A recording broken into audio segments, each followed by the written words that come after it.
Avec nous dans le 64 minutes, Annette Viviorca. Bonjour. Bonjour. Et puis Daniel Woldman, bonjour. Merci à toutes les deux. Vous êtes toutes les deux d'ailleurs historiennes, ancienne directrice de recherche au CNRS. Annette Viviorca, vous êtes surtout connue pour vos travaux sur la Shoah.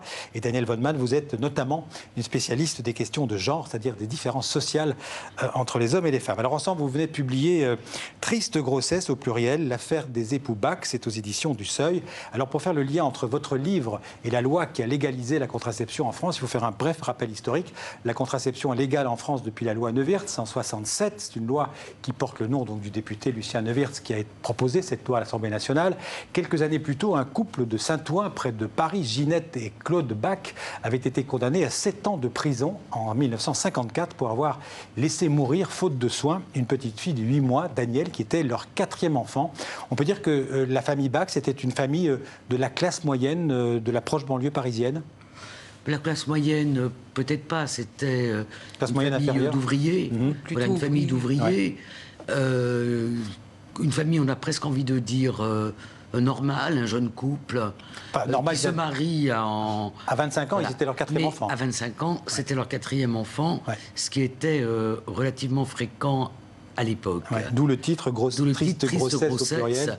Puisque ces enfants n'étaient pas, comme on dit aujourd'hui, désirés, et que Ginette Bach plonge, on dirait aujourd'hui, dans une dépression quand elle est à nouveau enceinte de son 5e enfant qui naîtra en prison, et elle ne soigne plus sa petite fille qui meurt effectivement à 8 mois. Et c'est ce qui cause l'affaire. Daniel Woldman, est-ce qu'à l'époque, cette affaire avait fait grand bruit dans la presse ? Non. Au moment où l'affaire éclate, c'est-à-dire au moment où le bébé meurt et où le médecin légiste refuse le permis d'inhumer parce que ce bébé pèse 2 kilos à 8 mois et donc il y a présomption de quelque chose, homicide, infanticide, on ne sait pas. En tout cas, ça ne fait quasiment pas de bruit.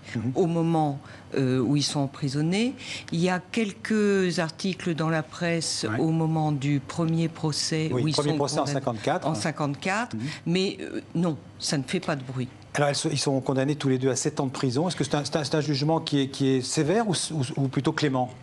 On a l'impression aujourd'hui que le jugement est sévère, mais en réalité, c'est un jugement qui n'est pas d'une sévérité extrême, puisqu'il y a quand même la mort d'un bébé. C'est après, le jugement est cassé pour vice de forme, et il y a à ce moment-là un deuxième procès d'assises, second procès en 55 à Versailles. Et là, ils sont condamnés tous les deux à 2 ans. Et comme ils ont fait 2 ans ils ont déjà fait 2 ans de prison, ils sont en fait libérés. Mais en quoi est-ce que ce fait divers tragique, c'est l'objet du livre, en fait mène à la loi de 67 qui légalise la contraception? Qui veut répondre? Allez, vas-y. En fait, il y a 2 histoires qui se croisent. Vous aurez votre tour après. Il y a 2 histoires qui se croisent. Il y a l'histoire de Ginette et Claude Bach, très bien défendue par une avocate que nous avons rencontrée, qui vit toujours, Odile Fleury, qui est toujours en vie.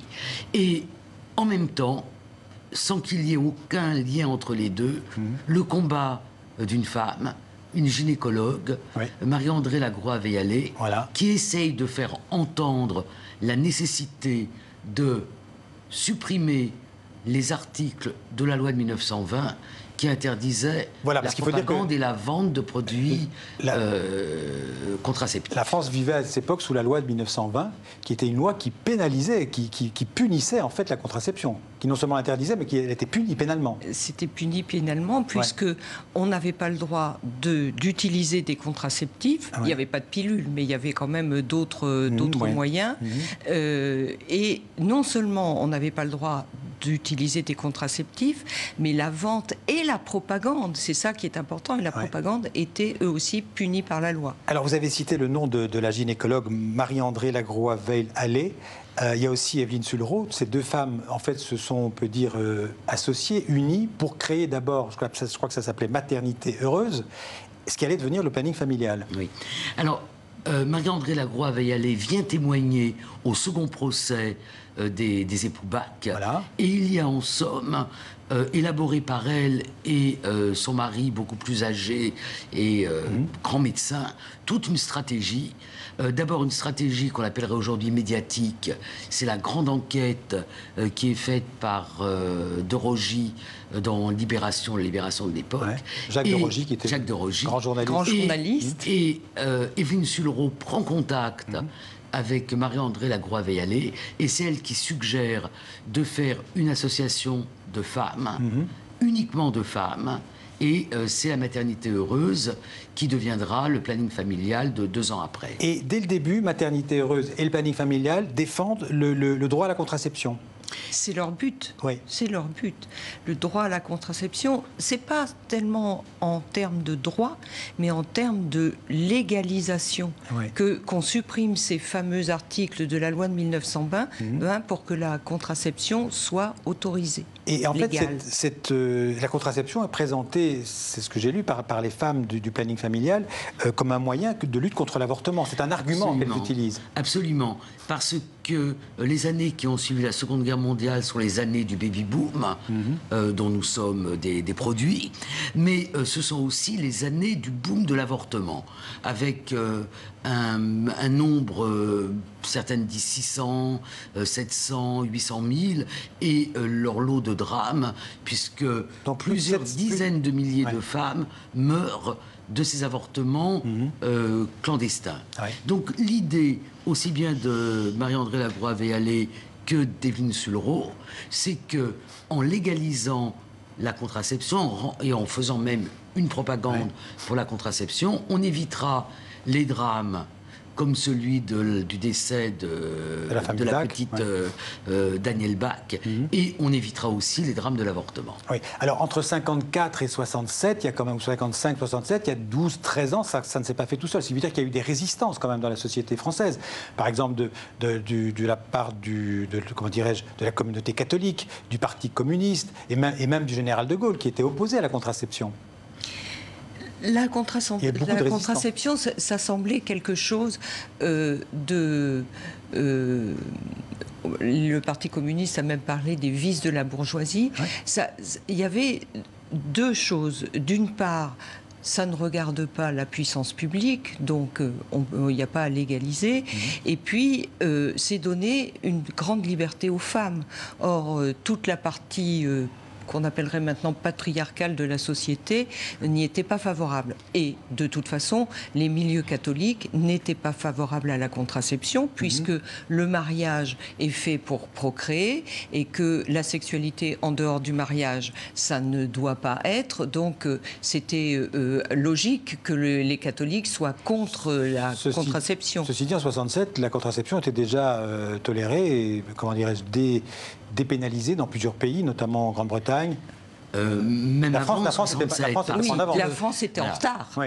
Parce que Marie-André Lagroix-Veillalé fait avec son mari un voyage aux États-Unis en 1947, et elle visite des consultations de planning familial. Donc en fait, Angleterre, États-Unis, pays du nord de l'Europe, il y a déjà du planning familial. Ouais. La France est excessivement rétrograde, et d'ailleurs elle va le rester aussi sur la question de l'avortement. J'allais dire justement, est-ce que le terrain était, après la loi de 67, la loi de Neuwirth, est-ce que le terrain était plus favorable, j'allais dire, pour Simone Veil, et puis ça s'est passé en 75, le 74-75, pour la libéralisation, la dépénalisation de l'avortement. Est-ce qu'il y a une suite logique entre les deux? Oui, le terrain est devenu favorable, et on peut le voir de façon à la fois symbolique et réelle. Entre le procès des époux Bach 1955 et la loi Neuwirth 1967, 12 ans.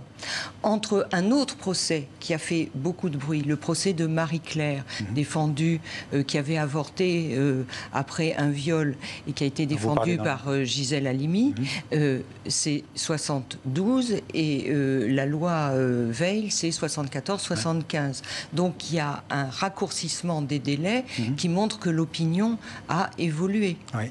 Il y a eu 68 après 67. Ouais. Donc ça a beaucoup changé. Ouais. Mais il y a quand même un point commun. La loi Veil aurait pu s'appeler loi Giscard d'Estaing, parce que c'était dans le programme de Giscard. Mais il y avait toujours cette même idée que c'était la contraception qui était la plus importante et que l'avortement devait être légalisé pour, disons, les échecs de la contraception. Vous direz que dans le mouvement... Et que c'était un problème, non pas de libération des corps, mais un problème de santé publique. Et c'est pour ça que ça a été confié à Simone Veil et pas à Françoise Giroud. Dans l'histoire du féminisme ou de l'histoire des femmes, la contraception, c'est presque plus important, selon vous, que le droit à l'avortement?